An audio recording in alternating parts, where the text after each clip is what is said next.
안녕하세요. 세금 읽어주는 남자 자담세무에게 세무사 송대건입니다.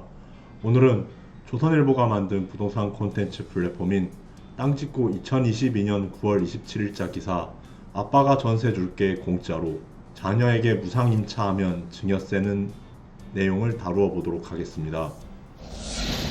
이 기사에서는 서울에 2주택을 보유한 다주택자인 몇 년 전 은퇴한 60대 김병수 씨가 사회초년생이라서 증여세와 취득세를 부담할 여력이 되지 않아 여의치 않은 상황에 있는 자녀 현주 씨에게 그 2주택 중 한 채를 자녀 현주 씨에게 증여하려는 사례가 제시되어 있습니다. 이 사례에서 아버지인 몇 년 전 은퇴한 60대 김병수 씨는 자녀 현주 씨가 경제적 여력을 갖출 때까지 본인 소유 주택에서 무상으로 거주하도록 하려 하고 있는 상황인데, 이처럼 병수 씨는 자녀에게 주택을 무상으로 임대해도 무방한 것인지 쟁점이 되고 있는 상황입니다. 현행 상속세 및 증여세법 제37조 부동산 무상 사용에 따른 이익의 증여 규정에서는 타인 부동산을 무상 사용하는 경우 그 이익에 상당하는 금액을 증여재산가액으로 보고 과세한다고 규정하고 있습니다.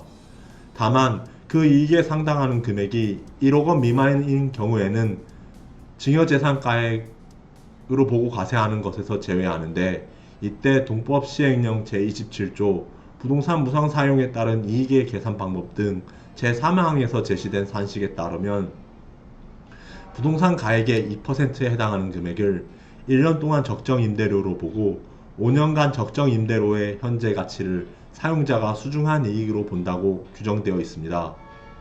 그렇다면 부동산 무상 사용 증여이익은 5년에 한 번 계산하게 되는 것이므로 이 기사의 사례와 관련하여 병수씨 자녀가 5년을 초과하여 부동산을 사용한다면 5년을 초과하는 시점에 새롭게 무상 사용을 개시한 것으로 보고 증여이익을 재차 계산하게 되는 것입니다.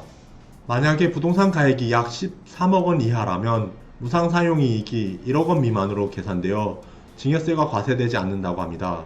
이때 계산 시 적용하는 부동산 가액은 상속세 및 증여세법 시가에 해당하는 금액입니다. 이러한 상속세 및 증여세법상 시가란 증여일 전 6개월부터 증여일 후 3개월 기간 내에 매매, 감정가액, 경매, 공매가액을 말하며 유사 매매 사례 가액도 시가로 인정한다고 합니다. 추가적으로 부동산 무상 사용에 대한 증여이익이 과세되는 경우 1억 원 초과 금액에 대하여만 과세하는 것이 아니라 증여이익 전체에 대하여 과세하는 점 또한 유의해야 합니다.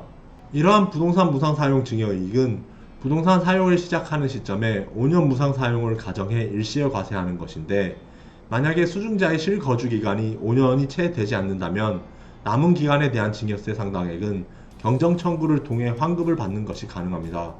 만약 기사의 이 사례에서 아버지인 병수 씨가 자녀에게 주택에 대한 월세를 소액이라도 받는다면 증여세 부담을 지지 않을 것이라고 생각할 수도 있겠지만, 자녀가 부모에게 임대료를 지급하더라도 그 임대료가 적정 임대료에 미치지 못한다면 증여세를 부과하게 되는 것입니다.